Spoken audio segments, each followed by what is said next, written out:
Es probable que usted no sepa quién fue Francisco Antonio Sea. Es probable que usted no sepa. Sin embargo, quiero contarles que este hombre fue el vicepresidente de Colombia para 1819. Él fue designado por el presidente de ese entonces, Simón Bolívar, para gestionar un préstamo de manos de Inglaterra, un préstamo de 2 millones de libras esterlinas. Ese fue el origen de la deuda externa de nuestro país y de los países en Latinoamérica. Y esa deuda se dio por la necesidad de sostener los ejércitos que estaban batallando contra España. Ellos necesitaban armas, necesitaban equipos, necesitaban alimento. Entonces, para enfrentar a los españoles debió ser necesario incurrir en este comienzo de la deuda externa de 2 millones de libras esterlinas.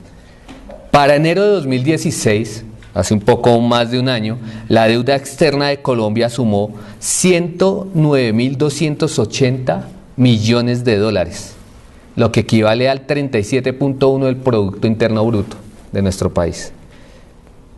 Uno mira esas perspectivas y uno dice, bueno, llevamos casi 200 años pagando una deuda y al parecer vamos a seguir pagando deuda, al menos a nivel de país. Y es una situación que yo diría que se parece replicar en muchas familias, porque hay muchas familias colombianas que toda la vida han vivido endeudadas, que nunca han llegado a un punto en el que digan, no, es que yo no tengo, nuestra familia no tiene una deuda. Incluso personas, solteros, he conocido solteros que se han graduado de la universidad, empiezan a recibir tarjetas y lo que hacen es llenar los cupos de las tarjetas, y entonces su sistema de financiamiento y su sistema de vida más o menos es a veces inclusive hacer un avance en la tarjeta de crédito para pagar la cuota de la tarjeta de crédito. Y pareciera que van a vivir toda la vida pagando deudas. Entonces, lo que quiero que miremos esta mañana es que las Escrituras no son ajenas al tema de la deuda. No dejan de hablar acerca de la deuda y nos dan instrucción de cómo debemos nosotros manejarla. Y yo siempre le doy gracias a Dios porque, aunque las Escrituras no hablan absolutamente de todos los temas, yo sí creo que lo que nosotros necesitamos saber cómo conducirnos acá, las Escrituras hablan con claridad. Y las Escrituras, de hecho, nos muestran a nosotros que los creyentes tenemos una deuda que tenemos que pagar toda la vida. Y ese es el tema que Pablo toca en Romanos 13, versículos 8 al 10, que es lo que vamos a estudiar esta mañana y a lo que les pido que demos lectura de manera inmediata. Romanos 8, del 13 al 10. Del 8 al 10. Romanos 13, del 8 al 10. Estoy un poco invertida las palabras. Romanos 13, del 8 al 10. Dice la palabra sin error, proveniente del Señor: no debáis a nadie nada, sino el amaros unos a otros, porque el que ama al prójimo ha cumplido la ley. Porque no adulterarás, no matarás, no hurtarás, no dirás falso testimonio, no codiciarás, y cualquier otro mandamiento en esta sentencia se resume: amarás a tu prójimo como a ti mismo. El amor no hace mal al prójimo, así que el cumplimiento de la ley es el amor. En esta sección la palabra de Dios nos enseña que todos los creyentes, que cada creyente tiene una deuda. Si usted es creyente, tiene una deuda, y es una deuda de amor para con todos los hombres. Una deuda que además es el cumplimiento de la ley. Y para ello lo que vamos a hacer es partir nuestro tiempo en tres. Vamos a hablar primero de esa deuda de amor, luego vamos a hablar de cómo es que esa deuda de amor es el cumplimiento de la ley, y al final vamos a terminar hablando de una manera práctica o de maneras prácticas de amar, de todo obviamente de acuerdo a lo que nos enseñan las Escrituras. Entonces les voy a pedir que me acompañen en una oración para comenzar a desarrollar nuestro estudio. Bendito Dios, gracias porque lo que acabamos de leer es tu palabra, que es inspirada, que es útil, que cumple el propósito con el que tú la envías y que hace perfecto, que hace capacitado al hombre de Dios para toda buena obra. Y es lo que necesitamos hoy, hombres y mujeres aquí reunidos, tu iglesia. Necesitamos que nos capacites para poder hacer toda buena obra. Necesitamos que tu palabra nos santifique, nos transforme, nos desafíe, inclusive que nos incomode y nos lleve al arrepentimiento. Por favor, que tu Santo Espíritu hable esta mañana. Utilízame a mí, no soy más que tu siervo, y permite que las palabras sean ordenadas de tal manera que se le dé sentido a la palabra que tú has inspirado, y de esa manera tu pueblo pueda responder solamente en obediencia a ti. Oramos así en el nombre del Señor Jesús. Amén. Nosotros podríamos decir que la estructura de Romanos, y lo hemos visto ya varias veces, la podemos dividir en dos. Podemos decir que Romanos del capítulo 1 al capítulo 11, lo que nosotros encontramos allí es el amor de Dios a través de la obra de Cristo que se aplica a los creyentes. Podemos decirlo así desde la perspectiva del amor. Y de los capítulos 12 al 16 podemos ver entonces cuál es el efecto de ese amor en nosotros mientras nosotros amamos a los demás. Podemos verlo de esa manera. Por ejemplo, si nos regresamos un poco ahí en la Biblia, en Romanos 5:8, Pablo dice que Dios muestra su amor para con nosotros en que, siendo aún pecadores, Cristo murió por nosotros. ¿Que Dios qué? Muestra su amor con nosotros. Y más adelante, en el 8:39, también Pablo deja claro que nada puede separarnos del amor de Dios, que es en Cristo Jesús. Entonces ese es el amor de Dios que se derrama en nuestros corazones. En el contexto más cercano al capítulo 13 y lo que hemos estado estudiando y lo que vamos a estudiar, entonces nosotros entendemos que el amor de Dios en nosotros obra, que el amor de Dios en nosotros produce resultados y debe transformar todas nuestras relaciones. Por ejemplo, en el capítulo 12, comenzando, nuestra relación con Dios debe ser transformada. Ahora amamos a Dios. Somos capacitados por ese amor de Dios para amar primeramente a Dios. Así que, hermanos, os ruego por las misericordias de Dios, dice el versículo 1, que presentéis vuestros cuerpos en sacrificio vivo, santo, agradable a Dios, que es vuestro culto racional. Y ustedes saben el resto de los versículos. ¿De qué nos está hablando? De ofrecernos a Dios por amor, por ese amor con que Él nos ha amado. Pero también nuestras relaciones sociales con los demás deben ser transformadas. Por ejemplo, el versículo 9 nos dice: el amor sea sin fingimiento, aborrecer lo malo, seguir lo bueno. Nos está hablando allí de las relaciones personales. Cualquier relación que nosotros tenemos debe ser guiada por un amor sincero. Debe ser motivada por eso. Las relaciones familiares también deben ser transformadas. Miren el versículo 10. Amados los unos a los otros con amor fraternal. En cuanto a honra, prefiriendo los unos a los otros. En lo que requiere diligencia, no perezosos, fervientes en espíritu, sirviendo al Señor. Inclusive vemos también el versículo 14 al 16 ahí del capítulo 12, también que otras relaciones, cualquier otra relación que quepa, que usted se imagine, también debe ser guiada por el amor. Y aún nuestras relaciones con nuestros enemigos deben ser guiadas por el amor.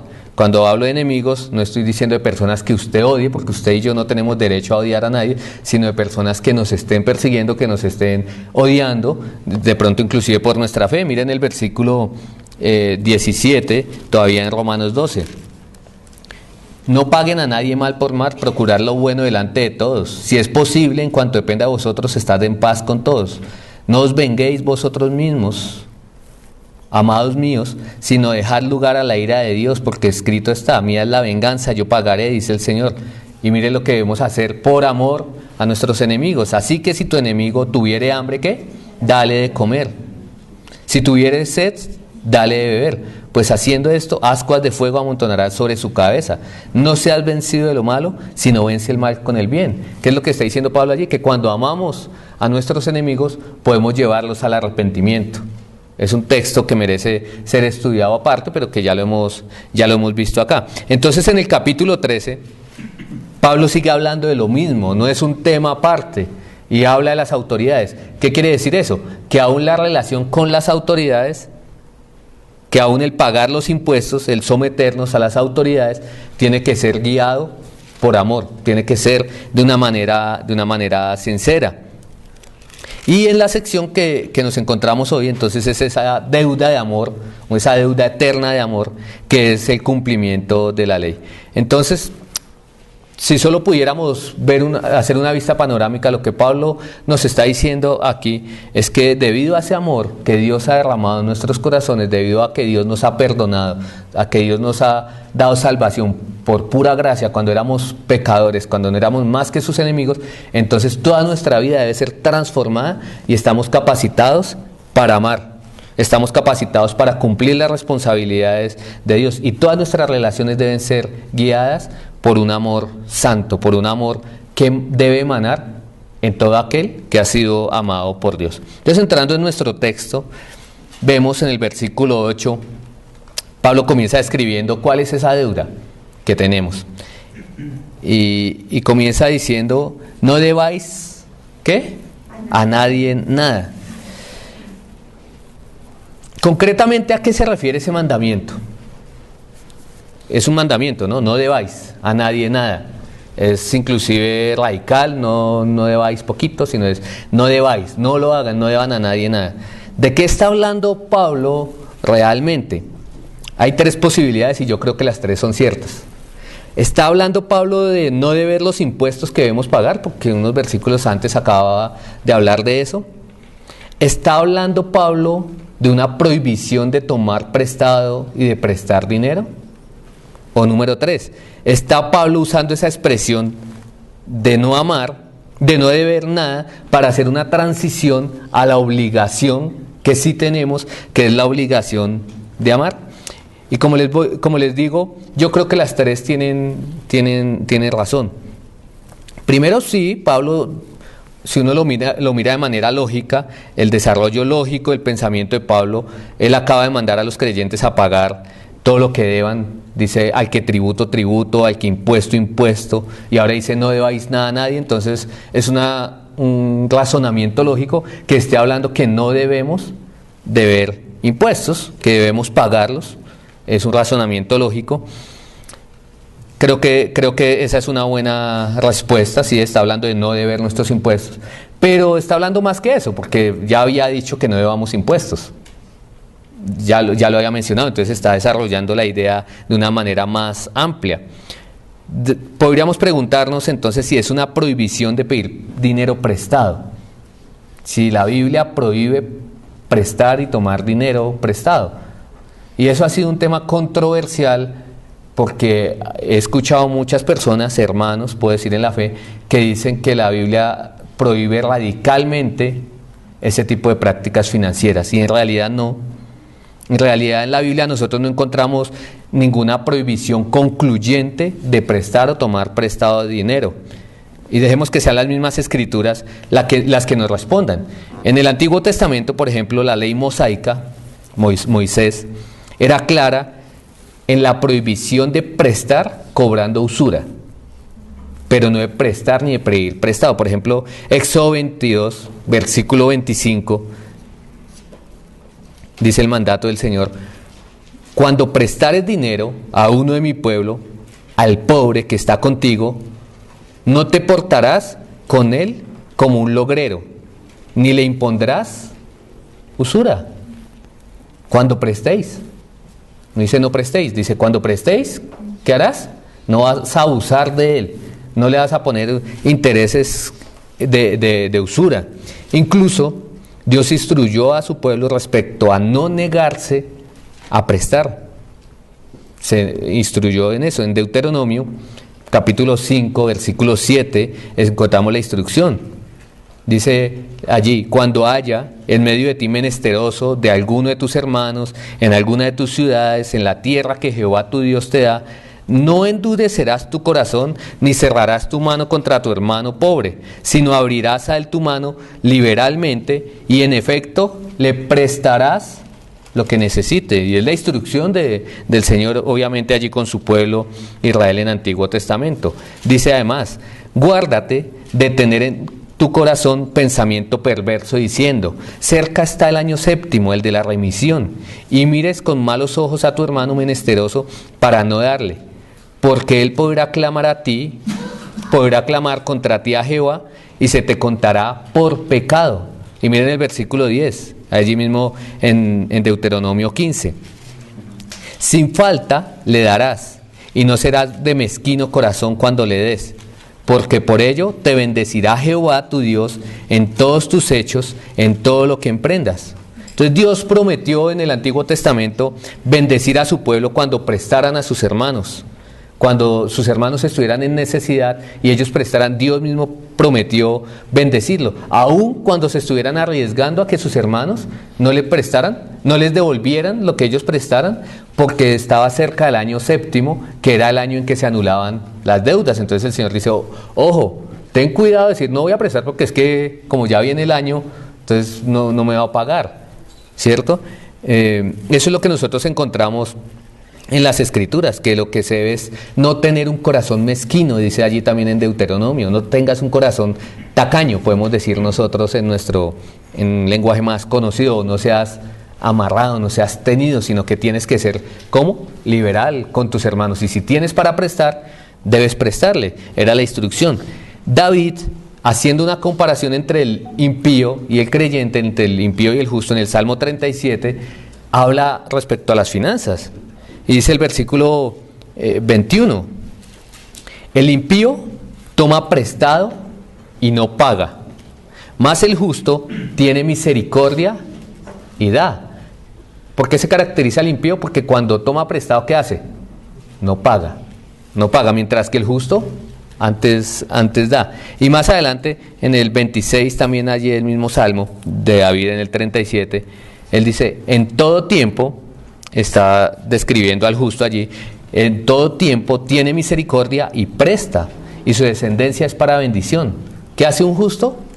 Si tiene, presta.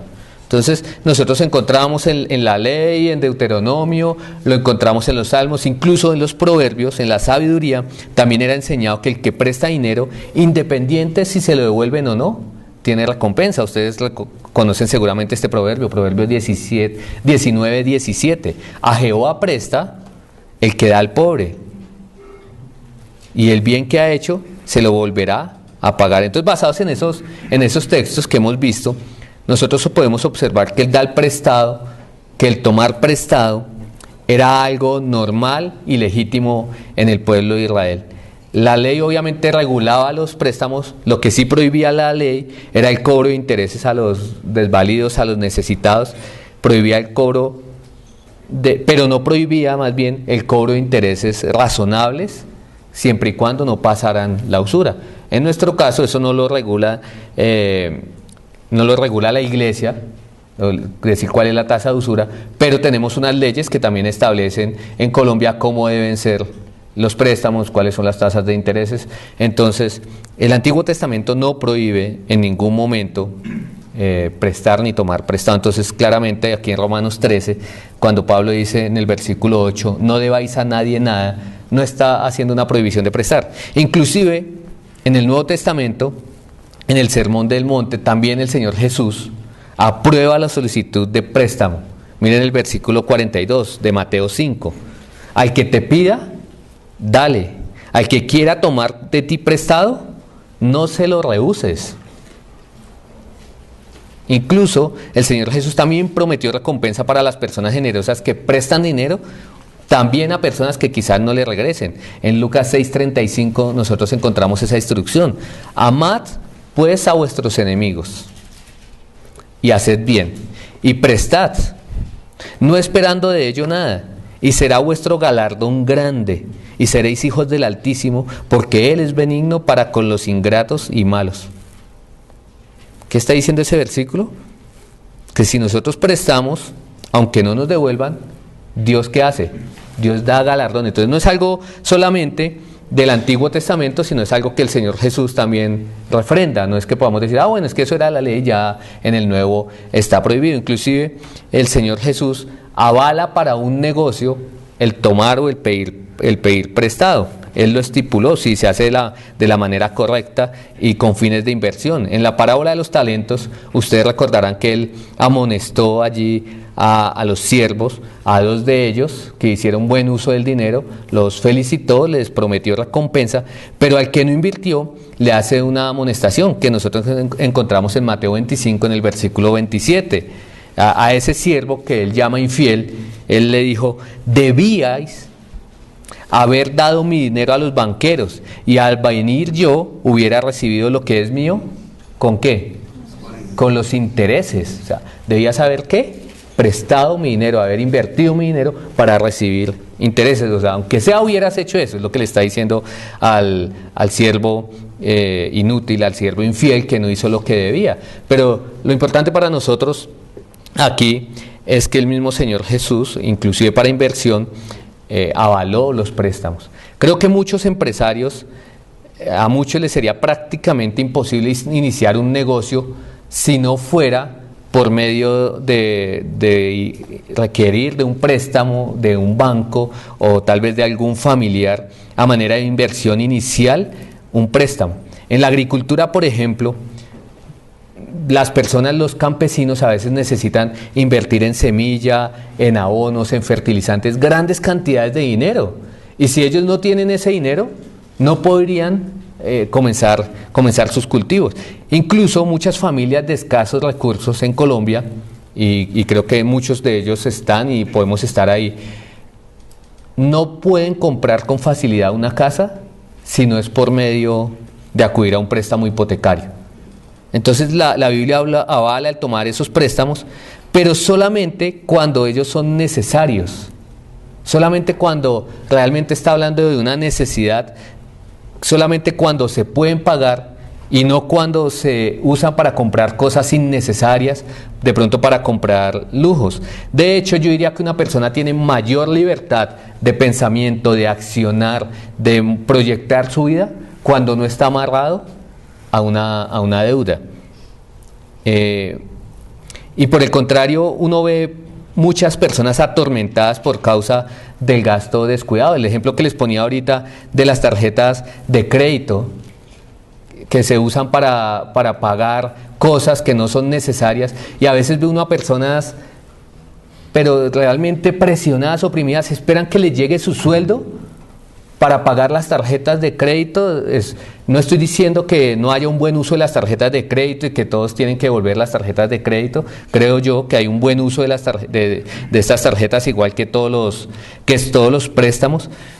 Pero debemos ser disciplinados en el uso del dinero, y eso incurre ser disciplinados en el uso de la deuda. Y a veces uno ve personas que tienen un yugo realmente encima, una opresión encima tanta, que no tienen para absolutamente nada, porque de pronto querían irse de vacaciones y entonces se les ocurrió la idea de irse de vacaciones por un préstamo.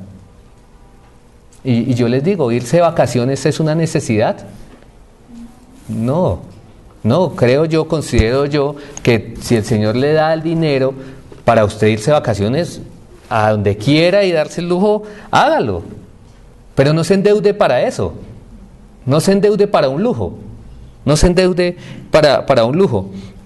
Siempre, también las Escrituras nos mandan, siempre que usted deba algo, sea poco, sea mucho, páguelo completo. Ese es el principio, páguelo a tiempo, no se atrasen sus deudas, porque es una deuda, y a eso es a lo que Pablo se refiere realmente cuando está diciendo aquí: no deban nada a nadie, no debáis a nadie nada. Es que tengas tu situación financiera al día, que si incurriste en un préstamo porque de pronto era necesario para un negocio, porque de pronto era un préstamo hipotecario, o según usted haya discernido que era correcto incurrir en un préstamo, páguelo a tiempo, páguelo cumplido. Esas son deudas que el Señor permite, y a eso nos llamaríamos estar endeudado, porque es parte de lo que usted puede proyectar. Pablo, sin embargo, entonces decimos que está hablando de la prohibición de deber impuestos, de no pagar los impuestos. No está hablando de una prohibición de prestar o de tomar prestado, ¿cierto? No lo está haciendo. De hecho, yo diría que lo regula.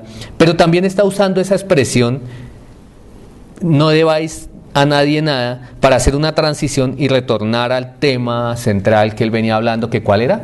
El tema de el amor. Por eso dice, no debáis a nadie nada, sino que el amaros unos a los otros. ¿Cuál es la deuda que sí tiene un creyente? Que sí tiene el amaros unos a otros. Todos aquí, si hemos recibido el amor de Dios, si hemos sido perdonados, si hemos sido rescatados, si hemos sido salvados del infierno, si hemos sido amados por Dios, tenemos una deuda de amor. No tengas deuda sin pagar. La única deuda es amar a otros. Por decirlo de alguna manera, la única deuda que un creyente siempre tiene sin pagar es el amar al otro. Es una deuda además perpetua, como parece ser la deuda externa de nuestra nación. Es una deuda para siempre. Es una deuda que debemos estar pagando siempre y nunca terminaremos de pagar. Orígenes, uno de los padres de la iglesia, uno de los pastores de la iglesia en los primeros siglos, él dijo acerca de este verso lo siguiente: que la única deuda que dejes sin pagar sea la del amor. Una deuda que siempre debes tratar de pagar en su totalidad, pero sin lograrlo nunca. Y esa es la realidad de la deuda del amor. Entonces aquí entramos a preguntas. ¿A quiénes debemos amar? ¿Quiénes son esos otros? Primeramente, las Escrituras, o más bien, permitamos que las Escrituras nos respondan. Y creo que las Escrituras primeramente nos dice que nosotros debemos amar a nuestros hermanos en la fe. Por ejemplo, Juan 13, versículo 34, el Señor Jesús dijo: un mandamiento nuevo os doy, que os améis unos a otros, está hablando entre hermanos, como yo os he amado, que también os améis unos a otros. En esto conocerán todos que sois mis discípulos, si tuvieres amor los unos con los otros. Entonces debemos amar unos a otros, a nuestros hermanos. De hecho, el Señor Jesús dijo que amar y servir por amor a nuestros hermanos es servirle a Él mismo. En Mateo 25, el versículo 35, habla acerca de eso. Dice el Señor Jesús: porque tuve hambre y me disteis de comer, tuve sed y me disteis de beber, fui forastero y me recogisteis, estuve desnudo y me cubristeis, enfermo y me visitasteis, en la cárcel y vinisteis a mí. Y miren el 40. Y respondiendo el rey les dirá: de cierto os digo que cuanto lo hicisteis a uno de estos mis hermanos más pequeños, a mí lo hicisteis. También vemos este mandamiento de amar a los hermanos a través de las Escrituras, específicamente en Primera de Juan. Juan al final de su vida terminó siendo conocido como el apóstol del amor y escribe Primera de Juan, entre otras cosas, hablando del amor como una característica, como un documento de identidad que identifica a aquel que ha nacido de nuevo, aquel que pertenece a Dios, aquel que anda en la verdad. Miren, por ejemplo, ahí en Primera de Juan, el 2:10, el que ama a su hermano permanece en la luz y en él no hay tropiezo, o sea, él anda en la verdad, él va por el camino que es el que ama a su hermano. En Primera de Juan también es un mandamiento, el 3:23, y este es su mandamiento, que creamos en el nombre de su Hijo Jesucristo. ¿Y qué más? Que nos amemos unos a otros como nos lo ha mandado. Primera de Juan también nos exhorta a amarnos. Miren el 4:7. Amados, amémonos unos a otros, porque el amor es de Dios. Todo aquel que ama es nacido y conoce a Dios. El que ama de esa manera, como nos enseñan las Escrituras, que ya vamos a desarrollarlo un poco más. Si amas a Dios, si tú amas a Dios, debes amar a los hermanos. No hay opción. No hay un punto en el que usted pueda hacer una separación. Usted dice: yo cuánto amo a Dios, pero a mí no me hablen de la iglesia porque me ha ido mal. Porque es que allá la gente, no, yo no me entiendo con ellos. Eso es algo que las Escrituras no permiten hacer. Que usted diga que usted ama a Dios y que no ama a sus hermanos, eso no es posible. Miren el 4:21 de Primera de Juan también. Y nosotros tenemos este mandamiento de Él: el que ama a Dios, ame también a su hermano. Y a veces inclusive ustedes saben que es difícil mostrar que usted ama a Dios. Es difícil, obviamente sabemos que se muestra el amar a Dios por guardar sus mandamientos, dijo el Señor Jesús, pero el mandamiento aquí, por decirlo así, el mandamiento que sobrecoge a todos es precisamente este: el amor. Entonces, ¿cómo se muestra que usted realmente ama a Dios?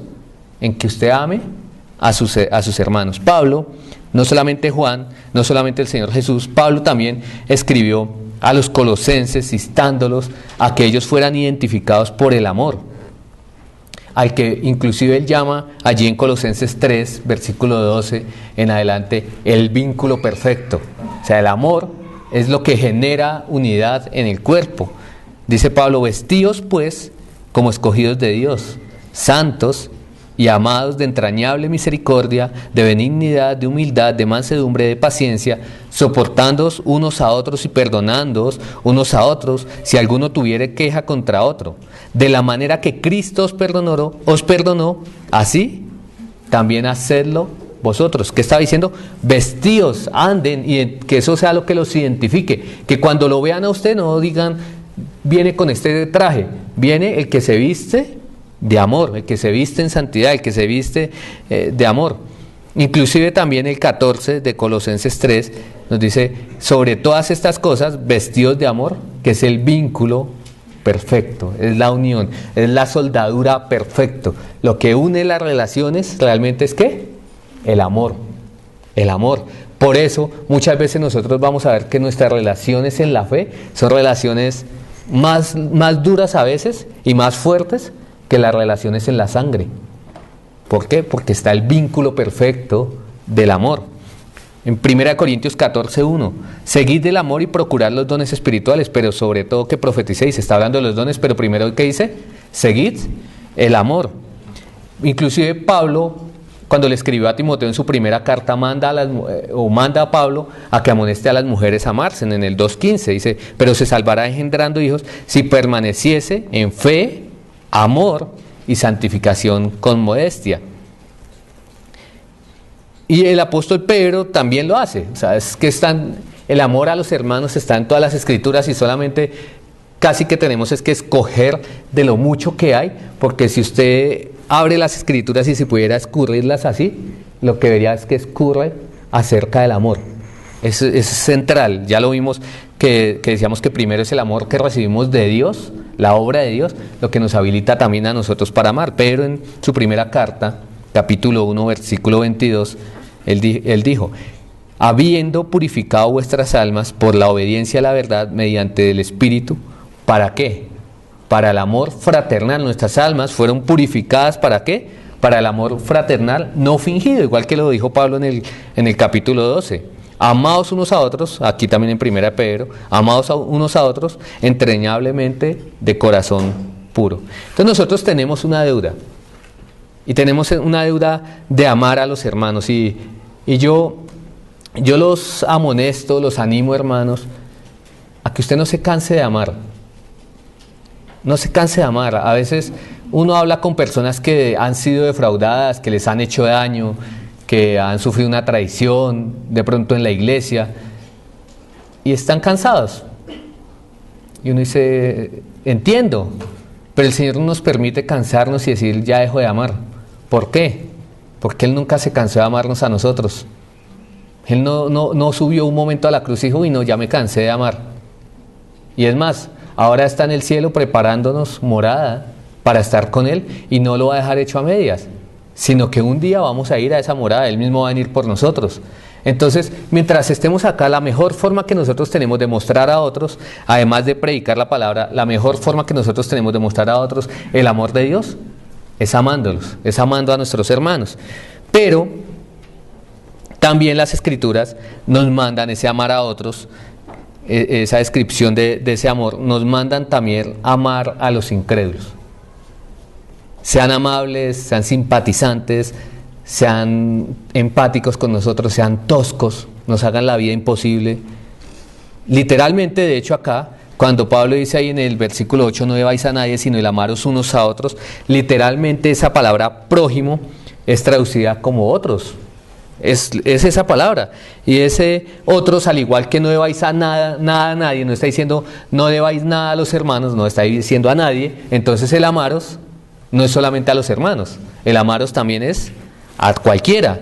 Jesús inclusive aclaró en detalle en la parábola del buen samaritano, que por tiempo no nos da, Pero el Señor Jesús, allí el punto de la parábola del buen samaritano, ¿cuál es?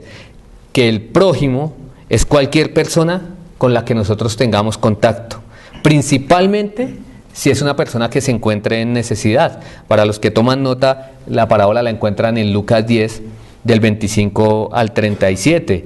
Allí el Señor Jesús cuenta esa parábola respondiendo a un intérprete de la ley, algo así como a un abogado, que él quería saber qué debía hacer para heredar la vida eterna. Él sabía los mandamientos, él sabía que estaba escrito amar al Señor, pero él quería justificarse y entonces preguntó al Señor, bueno, si es amarás al Señor y si es amarás al prójimo, ¿quién es el prójimo? Y el punto que le da el Señor Jesús allí es la respuesta del Señor Jesús más bien, es la parábola del buen samaritano. Él cuenta esa historia, que resumiéndola es la historia de un hombre que fue atracado, seguramente vivía en una ciudad parecida a la nuestra, que además no solamente lo atracaron, sino que lo dejaron casi agonizando, casi muriéndose al hombre, y por su lado pasó un sacerdote. ¿Y qué hizo este hombre? Pasó de largo. También hubo otro hombre, un levita, ¿y qué hizo ese hombre? Se cambió de acera. Pero hubo otro hombre, un samaritano, es decir, alguien lejano, alguien con quien no tenía nada de relación, y él hizo lo que no hicieron ninguno de los dos hombres descritos anteriormente. Y el Señor Jesús dice que ese es el prójimo. Entonces el Señor lo que está describiendo allí con esta parábola es que ese abogado fue el prójimo, y que el prójimo es cualquier persona, mayormente los que están en necesidad. Entonces las Escrituras nos mandan a amar a nuestros hermanos, pero nos mandan también a amar a cualquier persona, amar a todas las personas. El Señor Jesús dijo y aclaró también, Mateo 5:43, oísteis que fue dicho, amarás a tu prójimo y aborrecerás a tu enemigo. Eso era lo que decían los judíos, esa era lo que rondaba por todo lado, lo que ellos creían. Dice, pero yo os digo, pero vean la verdad, le está diciendo Jesús, amad a vuestros enemigos, bendecid a los que os maldicen, haced bien a los que os aborrecen y orad por los que os ultrajan y persiguen. Es lo mismo que Pablo en el capítulo anterior de Romanos ya dijo. Miren en el 14, versículo 14 del capítulo 12, bendecid a los que os persiguen, bendecid y no maldigáis. O en el 20, así que si tu enemigo tuviera hambre, dale de comer, si tuviera sed, dale de beber, y ya lo leímos hace un momento. Inclusive Pablo, en la carta que le escribe a los Gálatas, en el 6:10, él exhorta a que en cuanto tengan oportunidad, hagan bien a todos. Dice mayormente a los de la familia de la fe, pero no dice solamente a los de la familia de la fe. O sea, debes tener un amor especial por la iglesia, debes tener un amor especial por los hermanos, pero eso no te excluye de no amar a los de afuera. Dice a todos, a todos. Entonces ya dijimos hasta este momento que el amor al prójimo, tanto de la familia de la fe como que no sean de la familia de la fe, es una deuda. Es una deuda que vamos a estar pagando por toda la eternidad, pero es una deuda que debemos pagar con gozo, con alegría. Pero la pregunta es, ¿por qué debe amar un cristiano a otros? O dicho de otra forma, además de ser la deuda que nosotros pagaremos por siempre, ¿cuál es el argumento que Pablo nos presenta aquí para que amemos a otros? El argumento que Pablo presenta, si lo vemos sistemáticamente en todo el libro, es porque has sido amado. Pero aquí Pablo nos da un argumento específico, ahí mismo en el 8 y en el versículo 9. Dice, no debáis a nadie, volvámoslo a leer, nada, sino el amaros unos a otros, y da la razón. Porque el que ama al prójimo ha cumplido la ley. Porque no adulterarás, no matarás, no hurtarás, no dirás falso testimonio, no codiciarás, y cualquier otro mandamiento en esta sentencia se resume: amarás a tu prójimo como a ti mismo. Entonces, ya que el amor es el cumplimiento de la ley, entonces el que ama ha cumplido la ley, ese es el argumento. Y para ilustrar Pablo esa verdad que él le está diciendo, debes amar porque el amor es el cumplimiento de la ley, él lo que hace es listar 5 de los mandamientos de Moisés. 5 de los mandamientos del decálogo de los 10 mandamientos: no adulterarás, no matarás, no hurtarás, no dirás falso testimonio, no codiciarás. aunque Él los presenta en otro orden al que nosotros lo encontramos allí en el Decálogo, que lo encontramos en Éxodo 20 y en Deuteronomio 5, esos mandamientos, no son todos, pero son algunos de los mandamientos que tienen que ver con las relaciones humanas. Y dice Pablo que esos mandamientos se resumen en amarás a tu prójimo como a ti mismo, que también es un mandamiento de Levítico 19, versículo 18. Entonces creo yo, con firmeza, que Pablo está apoyándose acá en la enseñanza del Señor Jesús cuando Él emparejó Deuteronomio 5, los 10 mandamientos, con Levítico 19, 18. Cuando el Señor Jesús respondió a fariseos que intentaban tentarle acerca de cuál era el mandamiento más importante, y Él lo que hace es poner a la par esos mandamientos en relación con el prójimo, con el amar a los otros. Dice Mateo 22, lo encontramos allí, versículo 36. Maestro, ¿cuál es el gran mandamiento de la ley? Eso es lo que preguntan estos fariseos. Jesús les dijo: amarás al Señor tu Dios con todo tu corazón, con toda tu alma, con toda tu mente. Este es el primero y grande mandamiento, y el segundo es semejante: amarás a tu prójimo como a ti mismo. De esos 2 mandamientos dependen toda la ley y los profetas. Jesús resumió todos los mandamientos en 2 categorías. ¿Cuáles son esas 2 categorías? Amar a Dios y amar al prójimo. La misma forma como nosotros podemos categorizar el Decálogo, como podemos categorizar los 10 mandamientos. Mandamientos dirigidos en obediencia y oración a Dios, y mandamientos que tienen que ver con las relaciones humanas. Entonces aquí el punto de Pablo es que toda la ley, en este contexto, todo lo relacionado con las relaciones humanas, se resume en amar al prójimo. Por eso es que el que ama al prójimo ha cumplido la ley. El amor piadoso es el amor que Dios provee a los que Él ha amado. Y ese amor piadoso cumple estos mandamientos del Decálogo, y además dice Pablo, y cualquier otro mandamiento, o literalmente, y si algún otro mandamiento, cualquier otro mandamiento. Cuando usted se enfoca en amar, de acuerdo a lo que las Escrituras nos dicen que debemos hacer y que debemos amar, usted va a estar cumpliendo los mandamientos. Usted va a estar cumpliendo los mandamientos. Se resumen de todas las leyes de Dios respecto al trato de otro, es amarás a tu prójimo como a ti mismo.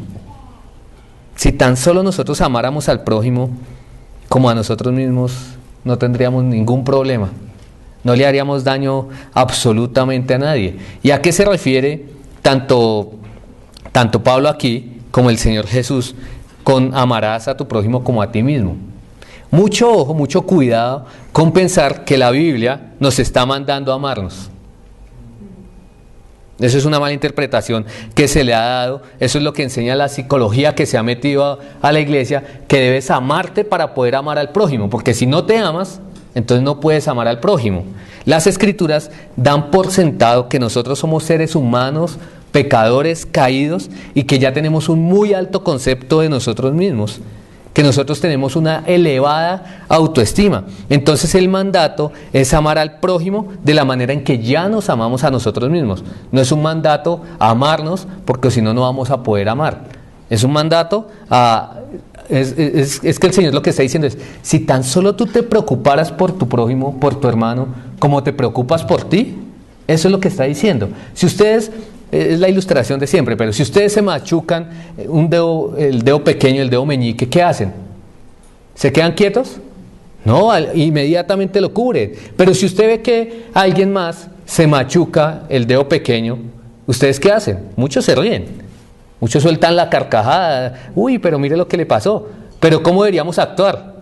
Como a ti mismo, de la misma manera. Ese es el punto que nos muestran las Escrituras cuando dice amarás a tu prójimo como a ti mismo. No es ama a Dios, ámate y ama al prójimo. No, es ama a Dios por encima de todas las cosas y ama al prójimo como ya lo estás haciendo. Como ya lo estás haciendo. Inclusive Pablo nos manda a nosotros a interesarnos por los demás más que en nosotros mismos. Filipenses 2. Un pasaje bien conocido, versículo 3. Nada hagáis por contienda o por vanagloria, antes bien con humildad, estimando cada uno a los demás, ¿como qué? Como superiores a él mismo, no mirando cada uno por lo suyo propio, sino cada cual también por lo de los otros.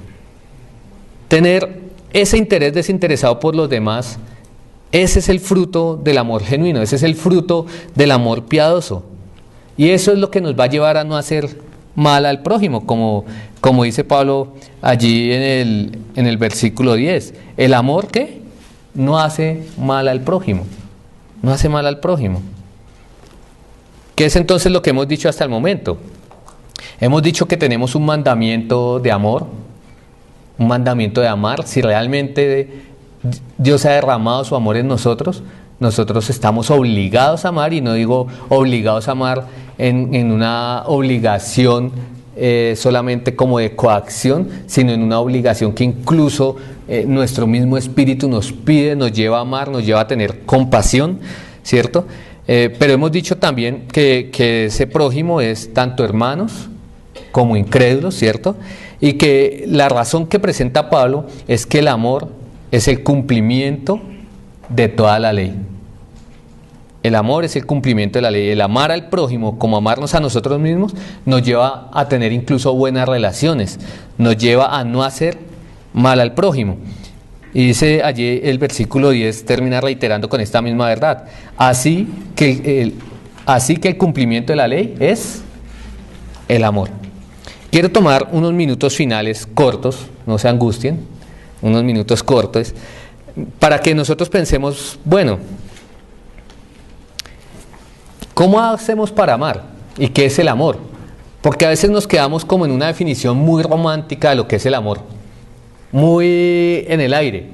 Y el amor piadoso es mucho más que emociones, mucho más que sentimientos. Ya lo habíamos leído ahorita en Gálatas 6:10, que dice que así tengamos oportunidad, hagamos bien a todos, mayormente a los de la familia de la fe. Es decir, además de tener un corazón, que no está mal, sentir, desear algo, hacer el bien, ¿cierto? Nosotros debemos encontrar la forma de hacer el bien con todos, no importa si lo merecen o no. El amor piadoso, el amor que ha sido derramado por Dios en nuestros corazones, nos lleva a encontrar la forma de hacer el bien. Dios no solamente quiso salvarnos, Dios no solamente tuvo la buena intención de enviar a su Hijo a pagar por nuestros pecados, sino que en su efecto lo envió. Y en su efecto, a todos aquellos que el Padre le da al Hijo, Él los va a presentar hasta el final. Entonces no son solamente buenas intenciones, tenemos que mostrar el amor al otro de formas prácticas. A veces hay personas que la distancia a veces no permite el hacer algo práctico, y a veces lo mejor que podemos hacer por muchas personas con las que realmente estamos incapacitados de hacer el bien es orar por ellos, pero eso es una forma práctica de amar a los otros. Otra forma práctica es perdonar. Es perdonar. Efesios 4:32, Pablo lo dice: sed benignos unos con otros, misericordiosos, perdonando unos a otros, como Dios también los perdonó a vosotros en Cristo. Dice Lucas 6:36 al 37, si perdonáis a los hombres sus ofensas, os perdonará también a vosotros vuestro Padre Celestial. Mas si no perdonáis a los hombres sus ofensas, tampoco vuestro Padre os perdonará vuestras ofensas. Perdonar es otra. Incluso, con mayor razón, cuando nuestras oraciones y nuestro perdón pueden llevar a una persona a buscar el perdón de Dios. Pueden llevar a una persona a buscar el perdón de Dios. Para eso es que nosotros debemos perdonar, para mostrar a un Dios perdonador. Amamos para mostrar a un Dios amoroso. Nosotros también podemos satisfacer las necesidades físicas o las necesidades económicas, como lo hizo el buen samaritano, como lo hizo con ese prójimo que estaba en necesidad. ¿Cuántas veces vemos personas en necesidad y tenemos cómo ayudarlas y no lo hacemos? Entonces, si tenemos los recursos, es nuestro deber amar al prójimo, es nuestro deber ayudar en su necesidad. También podemos mostrar el amor al enseñar y al vivir la verdad. En el caso de los incrédulos, realmente la verdad más importante que necesita escuchar un incrédulo, y la muestra de amor más grande que podemos tener por un incrédulo, es compartir el Evangelio y las buenas nuevas de salvación. Eso es una muestra de amor. Debemos sentir compasión como la sentía el Señor Jesús cuando veía a las multitudes que eran como ovejas sin pastor. ¿Cómo son las ovejas sin pastor? Perdidas, van rumbo a un despeñadero. Y así son todos los incrédulos, así éramos nosotros.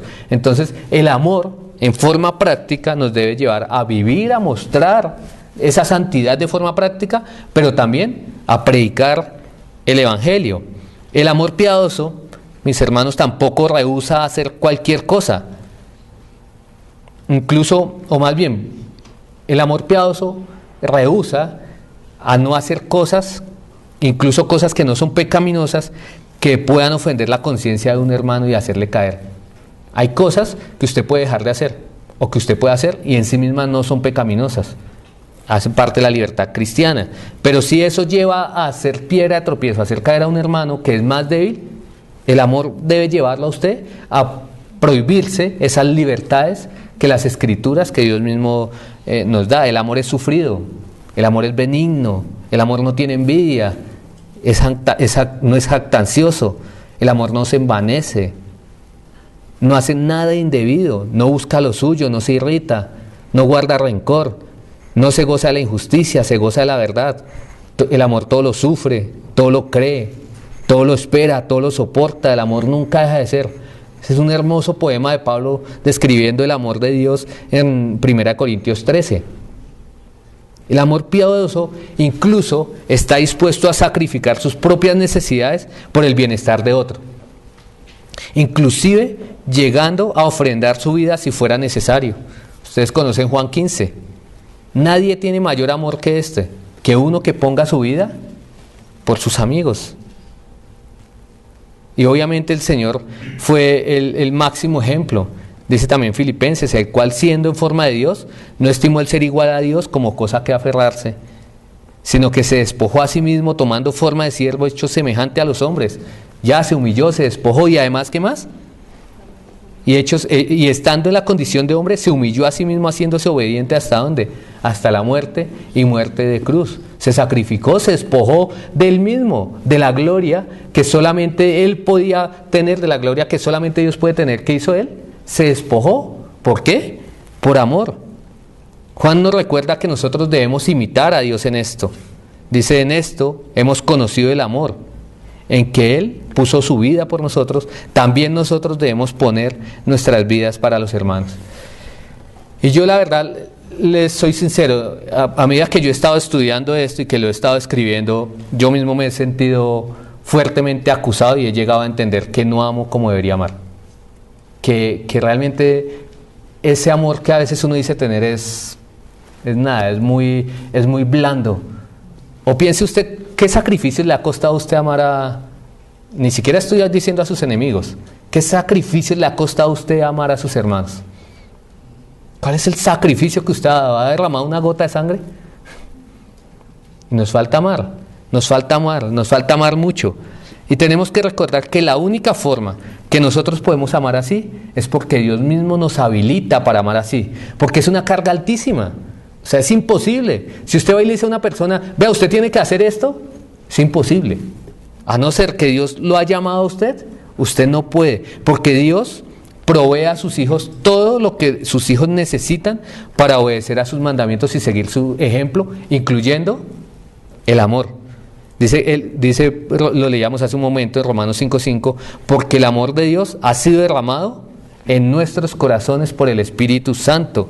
Dice 1 Juan, nosotros le amamos a Él porque Él nos amó primero. ¿Qué es lo que nos permite amar a Dios y amar al prójimo? Que Él hizo una obra en nosotros.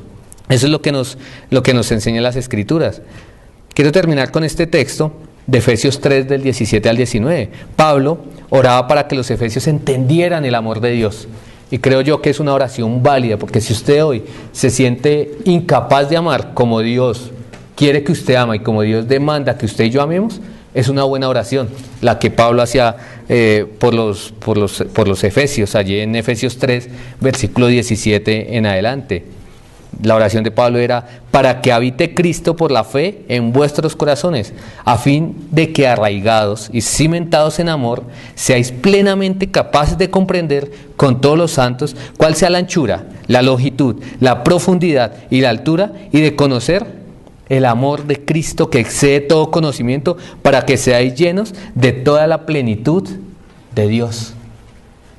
Si usted se siente que le falta ganas de amar a los demás, si siente que no tiene fuerzas para perdonar, si usted siente que no quiere sacrificarse por el otro, es porque usted no está comprendiendo plenamente o no está comprendiendo el amor de Dios, que es incomprensible de una manera completa, como lo dice Pablo acá. Pero la oración de Pablo por los Efesios es no solamente debe ser nuestra oración, sino debe ser en lo que nosotros debemos trabajar, en conocer el amor de Dios, que no tiene medida. De esa manera vamos a ser llenos de la plenitud y de esa manera vamos a estar bajo el control del Espíritu Santo, que nos va a llevar a amar a otros. Si usted no perdona, ¿por qué usted no perdona? Porque usted no ha entendido de qué fue lo que Dios lo perdonó a usted. Si usted no ama es porque usted no ha entendido que Dios lo amó a usted cuando usted era no solamente ajeno a Él, sino cuando usted era ¿qué? Su enemigo, cuando usted era su enemigo. El amor, hermanos, es el vínculo perfecto. Inclusive Hebreos, el autor de Hebreos, nos manda a congregarnos también para motivarnos al amor. Es increíble, es que el mandamiento de no dejar de congregarnos a veces se toma de una manera como tan legalista, como, ay, no es que toca congregarse, pero miren tan bonito. Dice, y considerémonos unos a otros para estimularnos al amor y a las buenas obras. Hebreos 10:24. Y el 25, no dejando de congregarnos, como algunos tienen por costumbre, sino exhortándonos, y tanto más cuando aquel día se acerca. Entonces, inclusive nosotros nos reunimos ¿para qué? Para exhortarnos ¿a qué? A amar. No solamente amarnos entre nosotros, sino exhortarnos a amar más allá.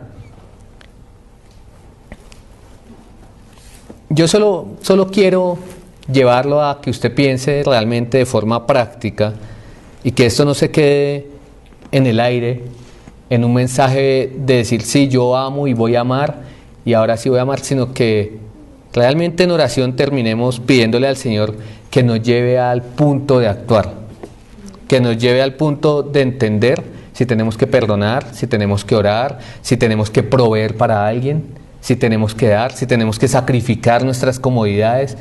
¿Qué debemos hacer? Porque el amor se muestra de manera práctica. El amor es el fruto que un verdadero cristiano, aquel que ha sido amado por Dios, da a los demás. Y es una deuda que tenemos que pagar y que no podemos dejar sin pagar, que no podemos hacernos los que no la tenemos y decir, es opcional. No, amar no es opcional para un creyente. Es el mandato de Dios y es para lo que Él mismo nos habilita y nos capacita.